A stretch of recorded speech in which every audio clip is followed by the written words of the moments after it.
Baruchot habaot, ladies, and welcome to another edition of Torah Anytime, and for joining us here at the Ohel Sarah Family Center.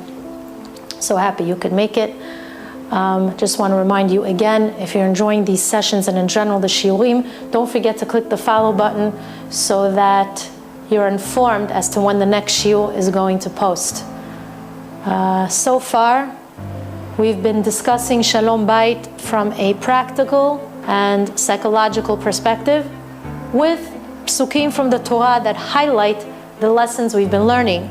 But in the next two classes, we're going to touch upon the mystical side of marriage, the mystical side of a man and a woman, and how their role function in that mystical light. So we're going to begin with the pasuk in Bereshit that says, Vayas Hashem Elokim la'adam uleishto kutonet or vayalbishem. And God made for Adam and for his wife shirts of skin, and he dressed them. If you think about it, this pasuk makes us ponder a wondrous thought of how HaKadosh Baruch Hu, bichvodo uve'atzmo, kiviyachol, became the personal tailor of Adam and Chava, whereby he sewed for them their new clothing. How are we to understand this? In addition, HaKadosh Baruch Hu created the world with 10 verbal statements, asara ma'amarot. Some examples of these ma'amarot are, Vayomer Elokim yehi or, vayihi or. Vayomer Elokim yehi meorot barakia hashamayim, vayihi chen. Vayomer Elokim totzeh haaretz nefesh chaya, vayihi chen, etc., etc. This entire world and everything in it, from the sun to the moon, the grass, the animals, all of it was fashioned with the Kadosh Baruch Hu's verbal speech, with Hashem's word. Hashem spoke, and it was. But when it came time to making Adam and Chava their ktonet or, their shirts of skin, it wasn't done through speech, but rather through some form of action, through a ma'aseh. And Chachamim explain that the fact that HaKadosh Baruch Hu himself fashioned Adam and Chava's clothing, and that it was done through an action, through a ma'aseh, and not through speech, that teaches us a tremendous yesod. That teaches us that tzniut, modesty, is to be considered in the highest regard, to the point where its greatness is on a higher level than that of the entire creation of the world. Could you believe this? But if that's true, we have to ask, but why? You see, when Adam and Chava sinned with the Etz Hadat, as a result, the Yetzer Hara had now connected itself to them. In other words, whereas before the sin, the Yetzer Hara was an external being that dwelt outside of Adam and Chava, and Adam was on the spiritual level of an angel, where Adam was holy and there was no mixture within him of Tov Vara, Adam and Chava functioned solely from a spiritualistic and holy level.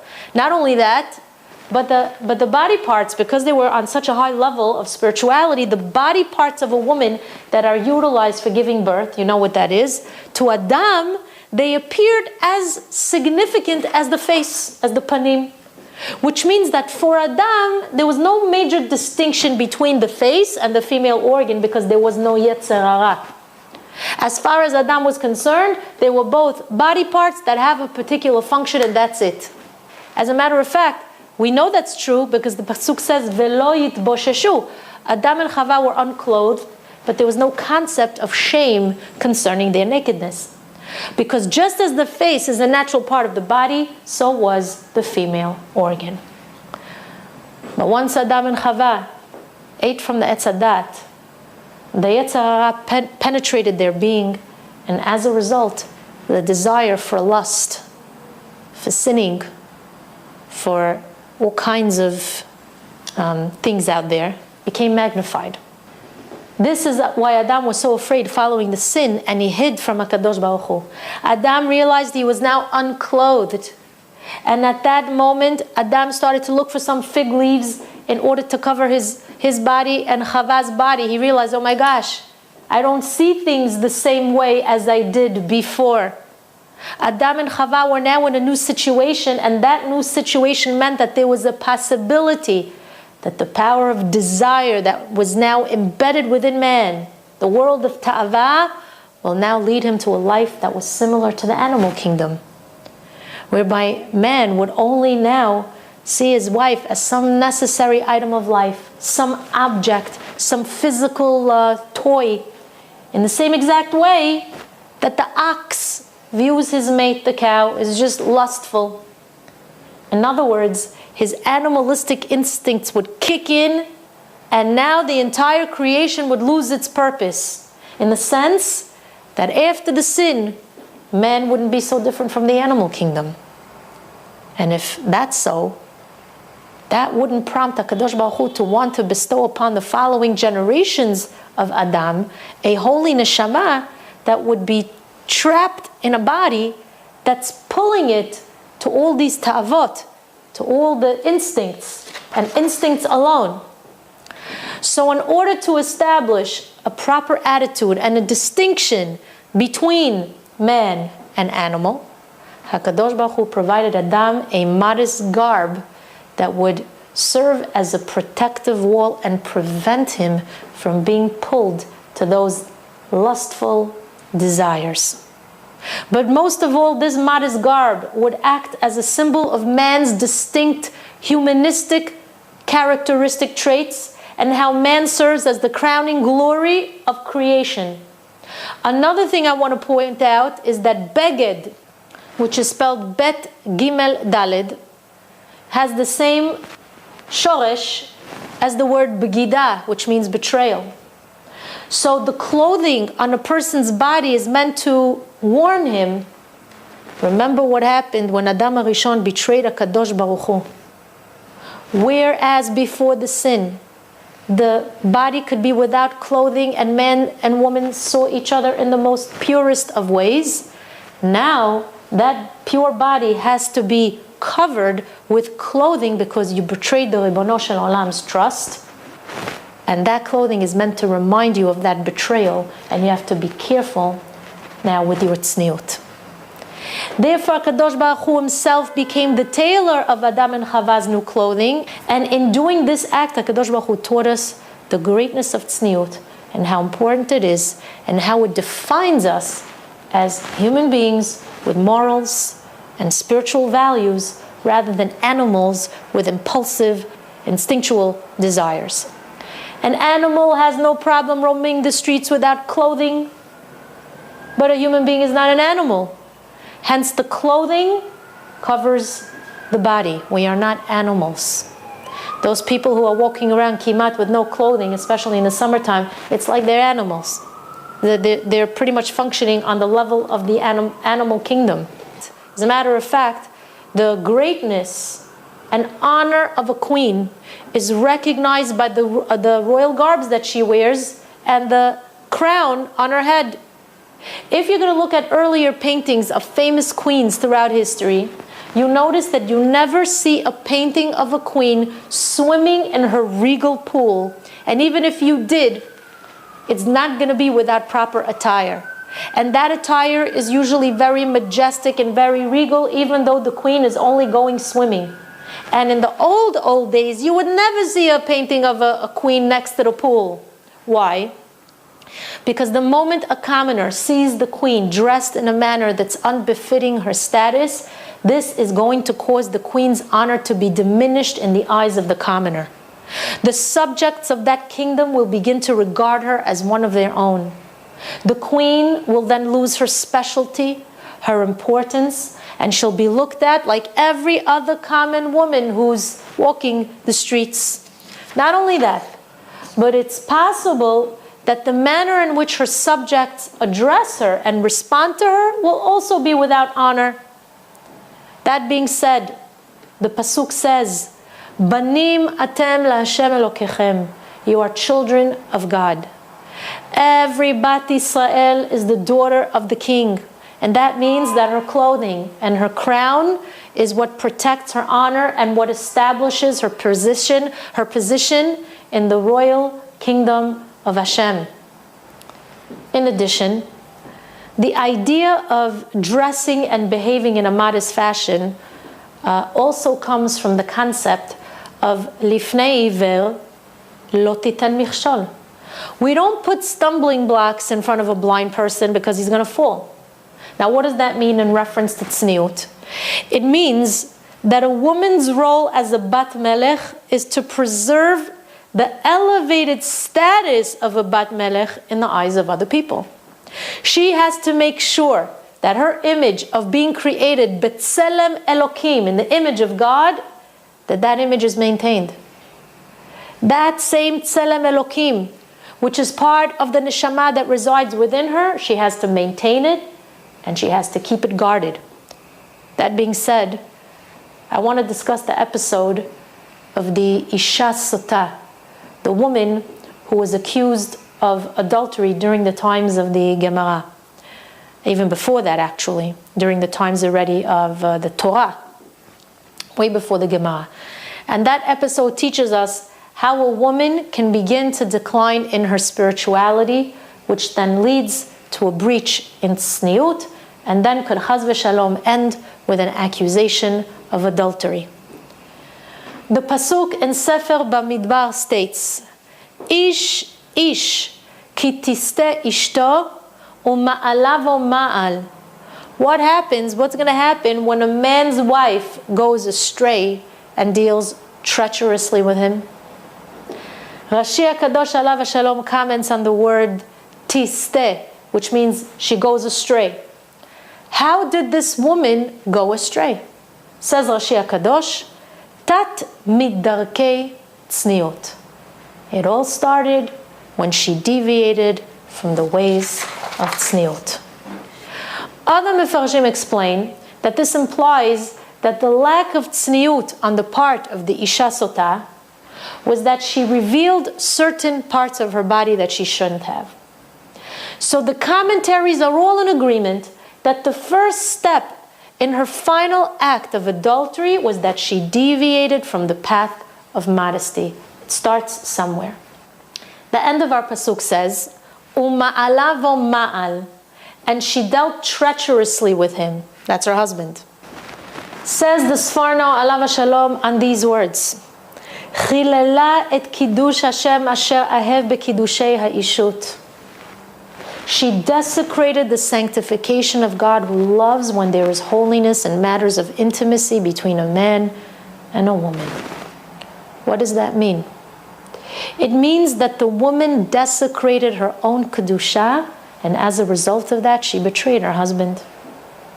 And then the Sfono continues his commentary by informing us as to the stages that led to her betrayal. He says, Bechibuk v'nishuk zulat isha. She began to hug and kiss other people that were not her husband. So what were the stages of decline in her modesty? First, she breached the walls of tzniut and began to expose parts of her body. That avera led to the next one, where she allowed herself to touch strange men other than her husband. Once she engaged in such acts, that's what led her to her ultimate downfall of what? Of yichud, of secluding herself with another man other than her husband. And that's how we find ourselves amid this parasha, this episode of the Isha Sota. And now this woman's husband must bring his accused wife to the Cohen together with a korban that he has to offer. But why does the husband have to bring a korban if the wife is the one who sinned? She's the sinner. Why is he bringing in the korban? The holy Chizkuni Alav Shalom says that the reason why the husband has to bring the korban, even though it's the wife who sinned, is because of the following. Listen to these words. Shera'a b'pritzut batechila velo hochicha. He saw that his wife was veering off the path of tzniut, and he didn't offer any rebuke. As a result of that, he inadvertently caused the Kadosh Baruch Hu's honorable and holy name to now be erased in the waters of the Sotah. The husband doesn't bring a korban because his wife sinned. He brings the korban because he sinned in that he didn't warn her and he didn't rebuke his wife when she began to divert from the path of tzniut. Chachamim want us to know that tzniut, that's not a subject that's related only to a woman, because the Gemara of Sotah says, "En mezavgim lo le'adam isha ela lefi ma'asav." A man's wife is designated for him from the heavens according to his deeds. So generally speaking, what we're being taught here is that the Gemara is telling us that if a man is a tzaddik, he's going to be given a righteous wife. But if the man is not worthy, then he receives a woman who mirrors his traits. And Rashi HaKadosh takes it a step further and he writes, "Tznu'a letzaddik veprutza le'rasha." If the man is righteous, he's going to merit to marry a modest woman. But if he's a rasha, his wife will be promiscuous. Generally speaking, it's not across the board. Now, if you think about it, Rashi's words reveal something very deep and very wondrous. Rashi is telling us that HaKadosh Baruch Hu does not pair up a woman who isn't modest with a tzaddik. Therefore, a man has to know that if his wife doesn't behave modestly, that must mean that there's a chesaron in him. He has some spiritual deficiency that he needs to correct. So if a man sees that his wife is veering off the path of tzniut, even if it's a small step away from the standards of Torah, he's obligated to strengthen himself in areas of spirituality, because if his wife is deviating from the path, it means that something in him has to be corrected.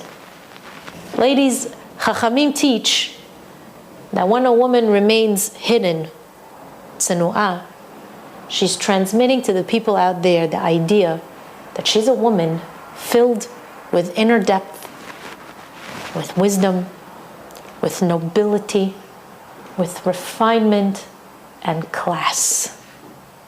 Not only that, but when you make an effort to maintain your tzniut in this very challenging generation, your inner strengths as a woman become greater, and every day that you do this, your value in Shamayim is increased more and more and more. Ladies, this is how you can guarantee a lasting marriage in this generation.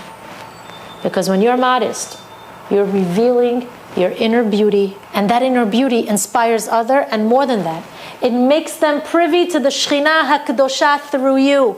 They see the Shekhinah through you.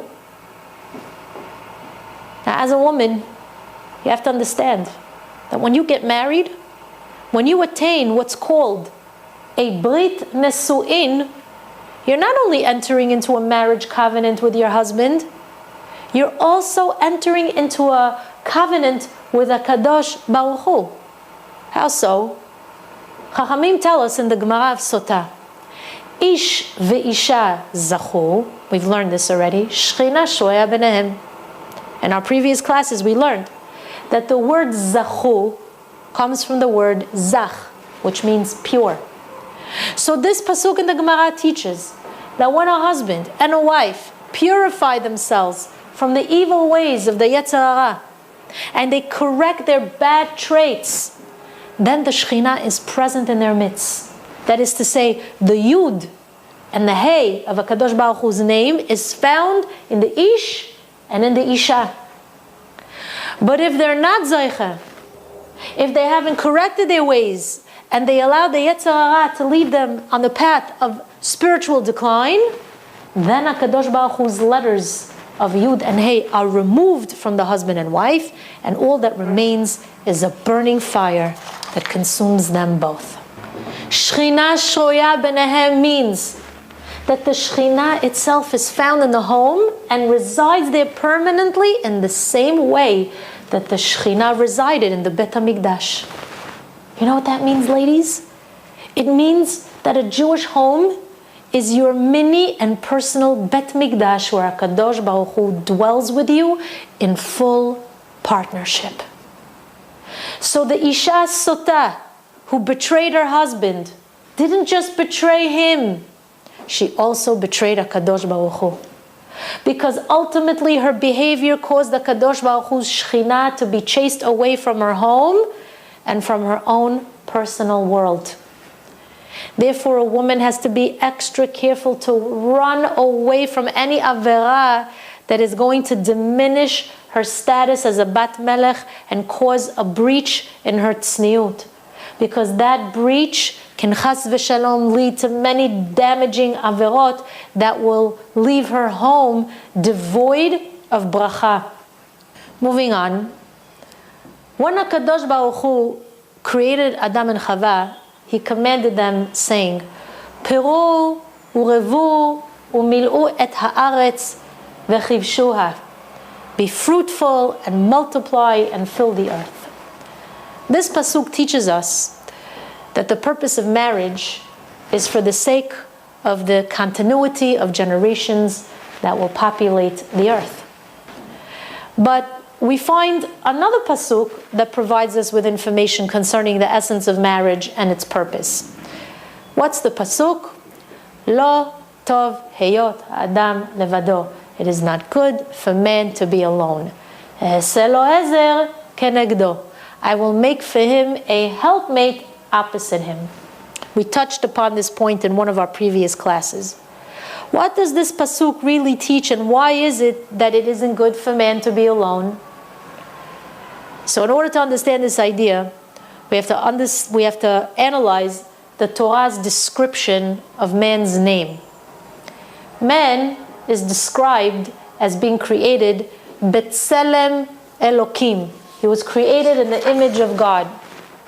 Then we're told that man was called Adam because he was fashioned from the dust of the earth.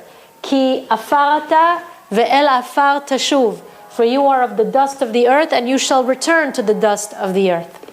Now, at first glance, it seems like the term Tselem Elokim contradicts the name Adam. Why? Because if the essence of man lies in the fact that he came from the dust of the earth, which is the lowliest part of this world, how can we say that he's also created B'Tselem Elokim when he originated from the lowliest part of creation, from the Adamah? It seems like a contradiction. As we know, man is comprised of a guf, a body, and a neshama, a soul. The body comes from the Adamah. But inside that physical body, there exists a godly neshama that was breathed into Adam by HaKadosh Baruch Hu. Now when HaKadosh Baruch Hu blew life into man, life being the soul that gives the body its life force, HaKadosh Baruch Hu also breathed into Adam specific aspects of his own characteristics. How so? Well, HaKadosh Baruch Hu is eternal, and so is the neshama. Hashem has the wisdom to create and the power to choose, and so does man have the imagination to create and the power of bechira. Just a few examples of how we mirror, how we have that Tselem Elokim. For this reason, Adam was deemed as having a Tselem Elokim, even though his body was created from the dust of the earth. Now, another characteristic trait of HaKadosh Baruch Hu's that was passed down to Adam through the original breath of life that Hashem blew into him was the Koach HaNetina, the power to give. This amazing gift, this ability to provide good, it comes from Hashem. And man has that same need and desire to give, to be a giver, to be the noten. From here we could learn the meaning behind the words Lo tov heyot Adam levado. You see, Adam would have felt incomplete, and he would have felt lacking if he wouldn't have had whom to nurture. So the power of giving doesn't come to its fruition in its entirety if a man is not married. Not only that, but without someone to give to, man wouldn't be able to emulate that unique quality of the Creator that's embedded within him, the quality to give and to nurture. That's the reason why Kadosh Baruch Hu decided to create a helpmate opposite man, Selo Ezer Kenegdo. So it turns out that by getting married and connecting to a partner, a person could reach the highest levels of giving and goodness. But what's important to know is that when a man gives to his wife, when he's good to her, it isn't only coming from his innate ability to give because he mirrors the qualities of Hashem, but also because he's required to do so. A man is obligated to nurture and provide for his wife at all times and in every situation. So when a man accustoms himself to constantly be a giver, it turns his obligation into a natural characteristic trait that he develops as a result of being a giver. It becomes a natural part of him. And when he does that, he's emulating HaKadosh Baruch Hu and bringing to life his Tselem Elokim. Therefore, HaKadosh Baruch Hu's plan for man that he should find his mate and connect to her was in order to bring him to his fullest potential and for his giving to be in its complete state. And it's for that reason that HaKadosh Baruch Hu commanded Adam and Chava to be fruitful and multiply, so that they could continue to bestow upon their children all that good, to be givers to their children. That's the basic role of the man in the marriage, to be the nurturer, to be the giver of good. Now that we know the man's role in the marriage, the basic role, what then is the woman's basic role and functionality in this very intimate connection? How does marriage help a woman accomplish her role and complete the Adam within her? There's a Kabbalistic concept called Nehama de Kesupa, which means the bread of shame. Chachamim explain that when a person receives something for free without earning it, he's filled with shame. Why? Because the nature of man is such that he was created B'Tselem Elokim, and that means he wants to be a giver, not a taker. So when a person is constantly receiving rather than giving, he's ashamed of that. And Chachamim point out that this particular idea, by the way, doesn't apply to a marriage when a man is nurturing and giving to his wife. The contrary is true in a marriage, which means that a woman actually does find pleasure and is very happy to receive as much as possible from her husband. She never feels ashamed to receive from her husband. Why? Because when a man gives to his wife, he's demonstrating the fact that he loves her, since you give to those you love. So not only does a woman not feel ashamed to be the recipient of her husband's goodness, but she hopes and she yearns for him to continue to give and to be loving and caring.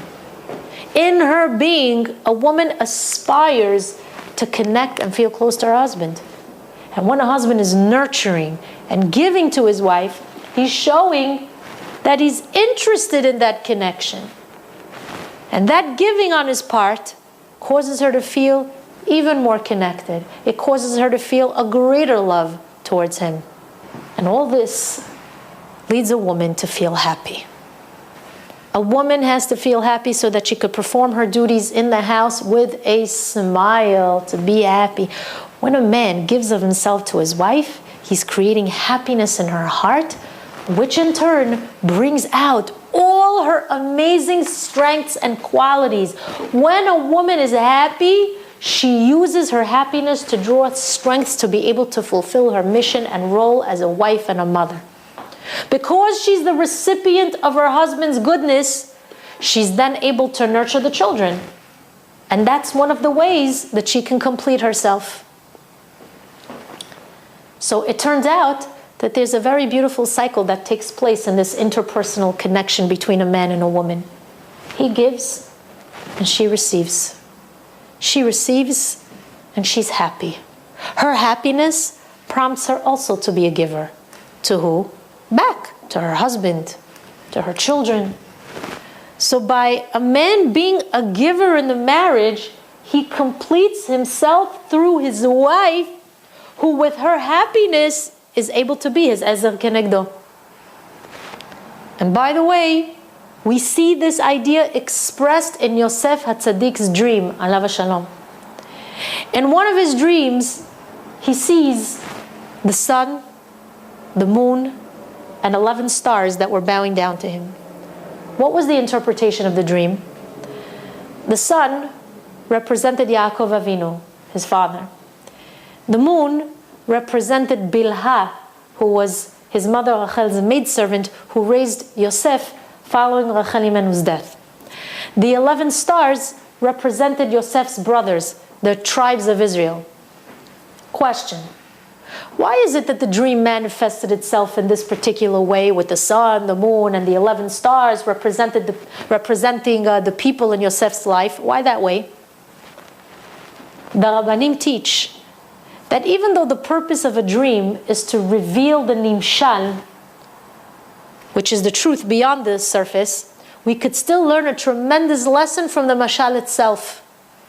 And this dream teaches us the real structure of a Jewish home. How so?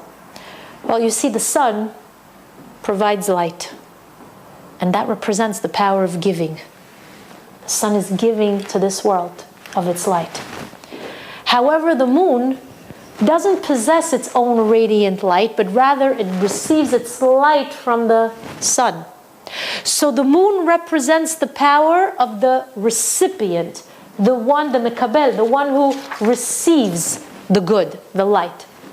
When the moon receives the light from the sun, it empowers the moon to take that light and shine it forward, giving of itself to the inhabitants of the land who require some form of illumination when it's dark. So from here we learn that the role of a man is to shine his light as brightly as the sun. His job is to nurture and to give. And by doing so, he creates light for his home.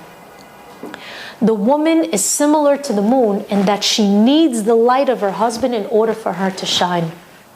And the more she depends on her husband and looks towards him for guidance and support, the more her light will shine and be strengthened. And all of this, by the way, is only so she could shine her light for the sake of her children and do so happily until she enables those children to become those stars that light up the heavens.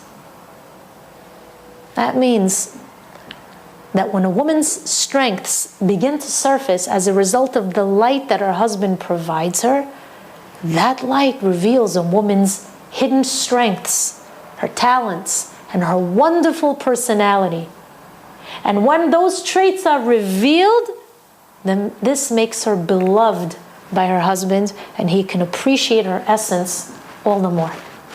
As a result of this, the marriage connection is solidified, and the love grows and is strengthened, and the relationship turns into a true bond that can never be severed, because it's now on the level of a neshama to neshama. We can understand now the deep message behind the pasuk, Selo ezer kenegdo. Our rabbis taught in the Midrash Rabbah Bereshit that if a man is worthy, the wife becomes an ezer, a helpmate. But if he isn't worthy, the wife is kenegdo leilachem. She's going to do battle against him. Question: what did the rabbis imply when they use the words zacha? If he's zacha, if he's worthy, she'll be his helpmate. So what exactly should he do in order for her to fulfill her role as an ezer? And when Chachamim imply that if a man and a woman are not worthy, a fire will consume them, esh ochaltan, what fire are they referring to exactly? We said earlier that zacha comes from the word zach and or zikuch, which means to purify. We also said that if a man corrects his bad midot and purifies himself and realizes that the foundation of a Jewish home is built on nurturing and giving, and it's not built on taking, then his wife will be his helpmate, in the sense that she'll feel that her husband loves her because he demonstrates through his giving that he loves her. And when a woman feels loved, this makes her appreciate her husband all the more. She wants to give him in return even more, and she enjoys being in his presence.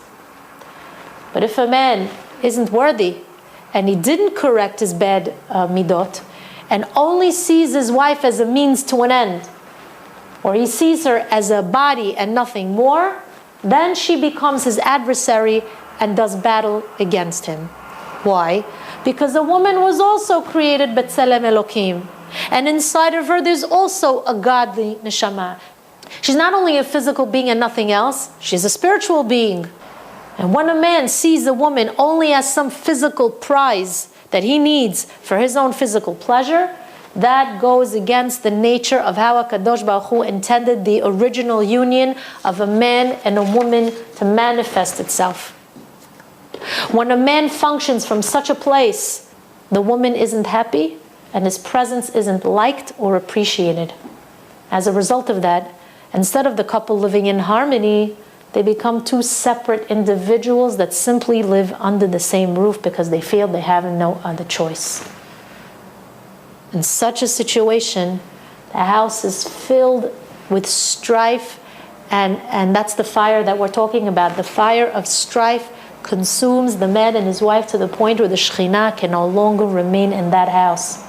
That's when the Yud and the Hey from the man and the woman is removed and they remain unprotected.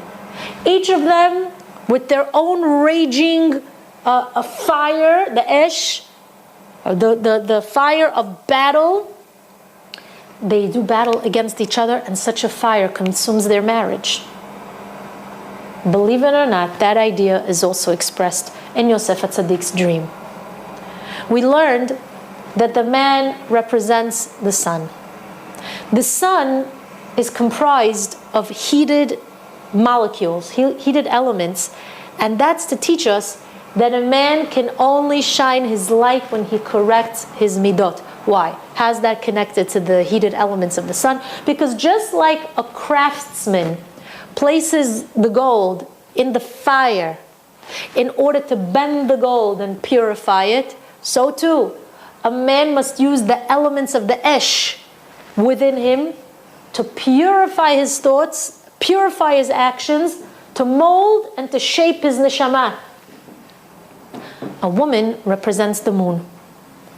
The moon doesn't have any heated elements because the moon receives its light from the sun and then transmits that light that's received onto this planet. That's how a woman is built. She's the recipient of the light that her husband shines her way.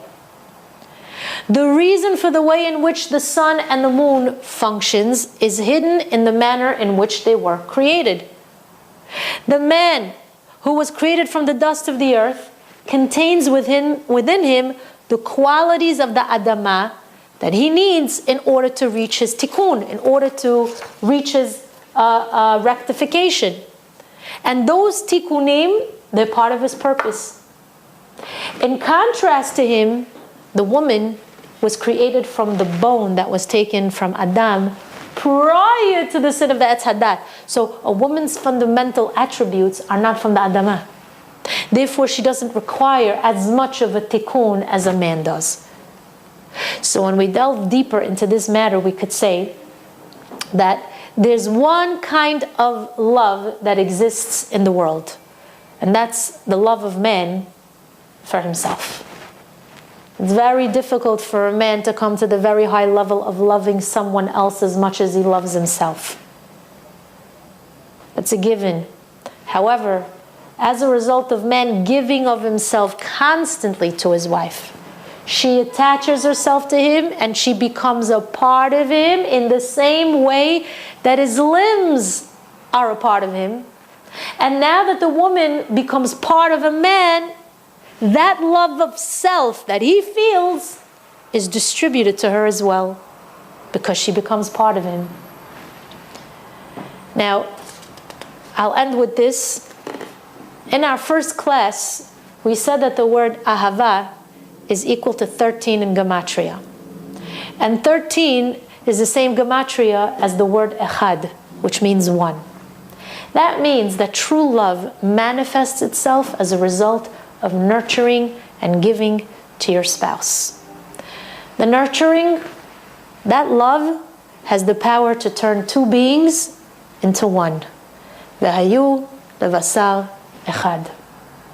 But what's important to remember here is that the woman becomes a part of man only when the man is giving and nurturing.